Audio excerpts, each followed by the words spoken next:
This is part of the food forest that we have protected, and the guava is a native food for the people here, especially the mountaineers, and this is how we survive. Igalang auman, laagang auman. This is it. Thank you. You're so good, man. Give a damn about a hater when I feel like.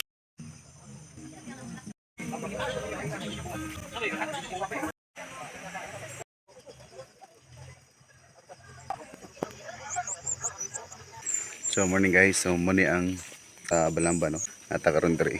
Siguro i-develop nila for camping site. Exclusive pa ni siya diring area guys, private property. No. Invite sa ko diri nabot diri. So mo ni ang lugar no. Indo taway. So dara sila.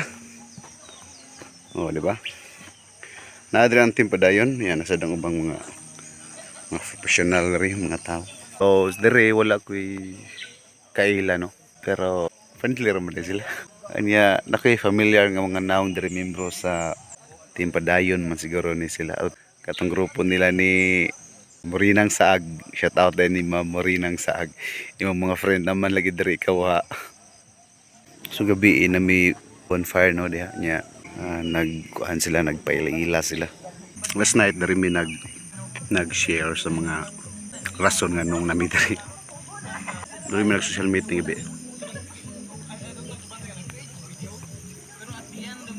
So guys, so magkikita na yung hagkan ng stairs there bago siyang gimugna no. So going to develop nga lugar.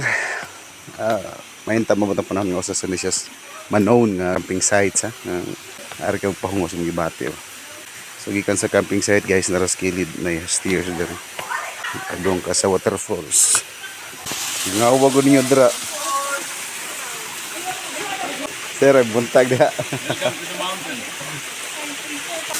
Bantay mo na Sir Will Padilla. Bantay oy. Talanay lamok ba ito? Ako man tangilaw pa. So kanang lugar guys is padayon sa pagdevelop no. Ilang gibuhatan og pool. First layer, second, to third. Hagdanan padong sa babaw. So naradra ang camping area. Good morning.